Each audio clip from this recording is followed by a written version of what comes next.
Sekarang gitu, pertanyaannya, apa yang sudah diberikan Anies kepada Prabowo?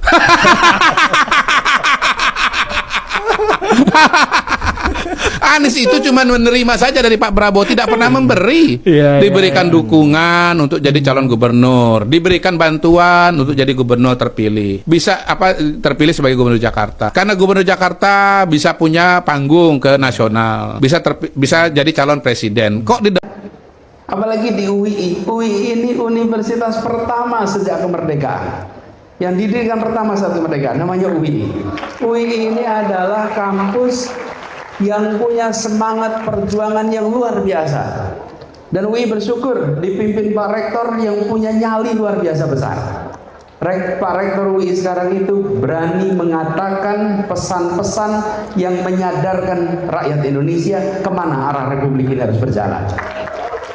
Nggak banyak, hari ini nggak banyak, tidak banyak yang memimpin kampus yang berani bersikap menghadapi problem-problem kebangsaan. Nggak banyak. Nah, UI adalah kampus yang punya sejarah perjuangan. Jadi adik-adik di sini masuk UI, jadilah mahasiswa yang aktif di organisasi, apapun organisasinya sesuai dengan minat Anda. Karena organisasi apapun itu nanti akan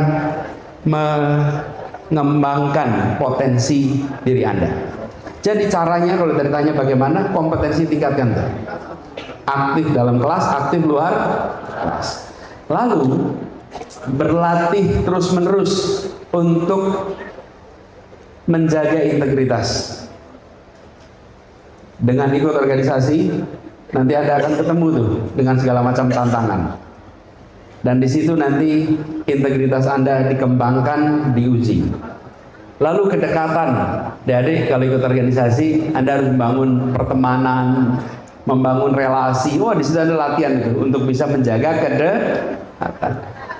Kan rakyat seringkali mengatakan kepada pemimpinnya, kami ingin pemimpin yang dekat dengan rakyat. Dekat itu bukan hanya secara fisik, tapi dekat itu juga secara pemikiran, bukan sekedar penampilan yang sama dengan rakyat. Penampilan sama tapi pikiran tidak bersama rakyat, masalah. Tapi ada zaman era dulu, ketika Republik ini baru ada, Bung Karno, Bung Hatta itu pakaiannya selalu rapi, betul tidak? Tapi pikirannya bersama dengan rakyat, walaupun tampilannya beda dengan rakyat kebanyakan, betul tidak? Samanya bukan di penampilan, tapi di pemikiran. Dekat, itulah yang dibutuhkan. Senyawa. Nah, ini berlatih selama di kampus. Lalu saya usul pada teman-teman khusus, karena Anda berada di era abad 21, kuasai teknologi digital. Manfaatkan kemajuan teknologi untuk meningkatkan kompetensi Anda. AI dimanfaatkan, jangan dijauhi. Tapi jangan gunakan AI untuk menggantikan Anda dalam berpikir. Jangan merendahkan diri Anda dengan menyerahkan pada AI untuk mengerjakan pekerjaan-pekerjaan yang jadi tugas kampus. Itu namanya merendahkan diri sendiri. Tapi gunakan alat ini untuk menjadi asisten pribadi Anda. Asisten mencari data, asisten mencari informasi. Itu jadikan AI sebagai asisten pribadi. Dan kalau Anda bisa memanfaatkan AI, maka Anda akan bisa melakukan lompatan yang cepat sekali dalam penguasaan ilmu. Kenapa, teman-teman? Karena Anda akan bisa melakukan pengumpulan data, analisa data dengan sangat cepat. Saya beri contoh. APBN atau APBD tahun ini dan tahun lalu. Kalau Anda diminta untuk membandingkan isinya, itu banyak sekali rumit. Tapi kalau itu Anda masukkan kepada AI, kirimkan, lalu minta bandingkan mana yang naik, mana yang turun, persentase naik dan turun, sektor apa dibandingkan dengan sektor yang lain, lalu cepat sekali akan keluar data, Anda langsung bisa analisa. Jadi jadikan itu sebagai personal assistant. Ini serius, teman-teman. Kenapa? Karena Anda masuk kuliah tahun 2025, bukan masuk kuliah tahun 95. Ini era di mana teknologi bisa Anda manfaatkan, kuasai dengan baik. Yang kedua, saya usul pada semua, kuasai bahasa internasional. Anda akan jadi pemimpin bukan hanya level Indonesia, tapi harus bisa level inter. Jadi kuasai bahasa apa bahasa internasional? Bahasa Inggris, apa lagi? Bahasa Arab, bahasa Mandarin. Saya tadi istilahkan bahasa internasional, bukan bahasa asing. Kalau bahasa asing itu bahasa Thailand, bahasa asing. Bahasa Myanmar, bahasa asing, tapi bukan bahasa bahasa antar bangsa untuk percakapan. Anda kuasai itu supaya Anda bisa berkiprah di gelanggang yang jauh lebih besar lagi. Dan mahasiswa UI ke depan sudah harus bisa menjadi warga dunia, bukan hanya warga Indonesia, bukan hanya warga Sleman, apalagi warga Yogyakarta, harus bisa warga dunia.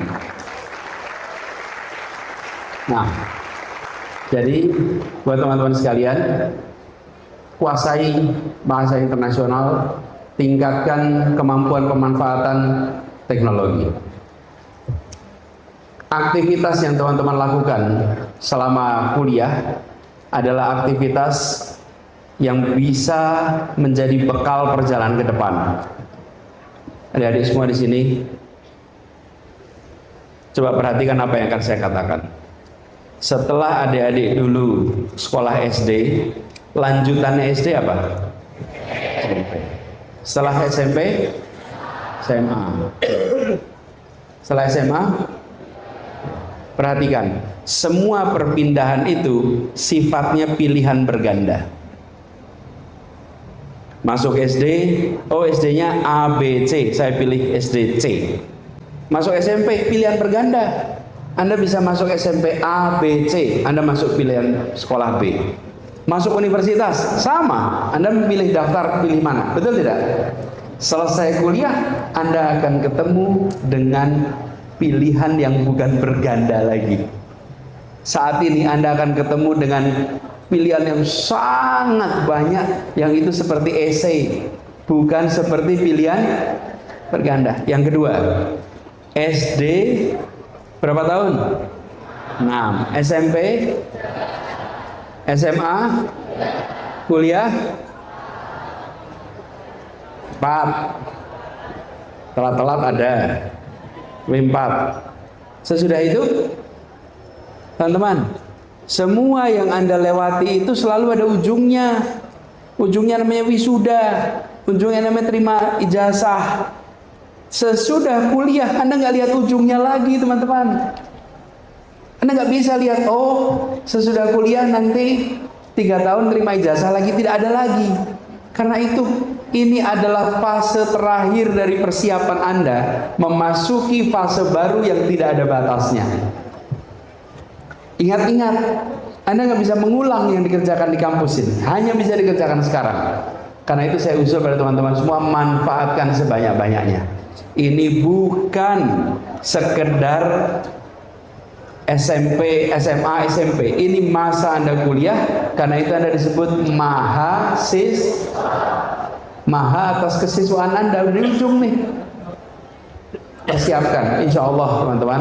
Kalau Anda siapkan itu dengan baik, insya Allah nanti bekal dari UI ini akan buat Anda menjadi pribadi-pribadi yang bermanfaat di masa.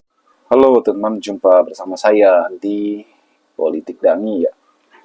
Kalau kita melihat ya bagaimana kehebatan Anies Baswedan teman ya, waktu beliau menjadi gubernur Jakarta, ya tentu ada prestasi yang kadang para oposisi Anies ya tentu tidak mau melihat itu teman.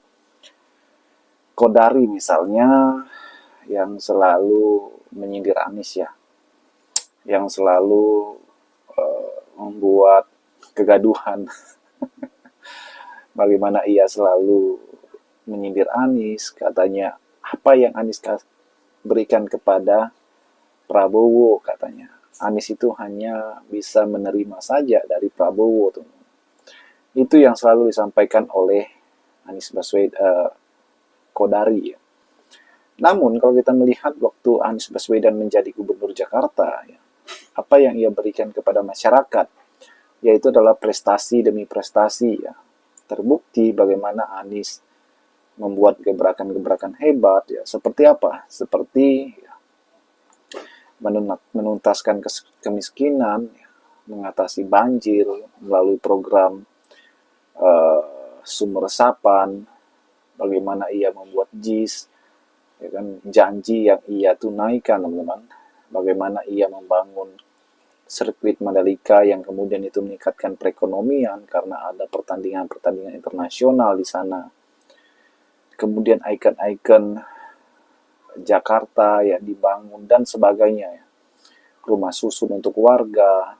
Ya. Yang paling terpenting adalah zamannya Anies, teman-teman, bahkan hampir tidak terdengar ya adanya penggusuran, teman-teman. Dan ini kan sebuah prestasi yang kadang lawan politik pasti tidak mau ya mendengar hal tersebut.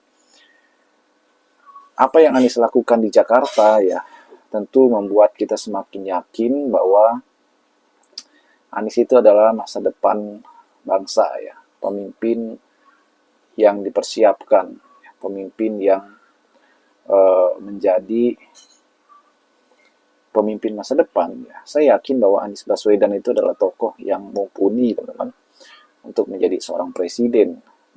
Biar bagaimanapun kecerdasan Anies ya tidak bisa diragukan. Anies betul-betul tokoh yang menjadi magnet saat ini. Dan tidak heran ya Anies juga salah satu bakal capres yang kuat. Itu artinya para pendukung Anies ya, relawan Anies itu militan, teman-teman. Bagaimana menurut kalian? Kita diskusi di kolom komentar ya. Sampai jumpa lagi. Salam.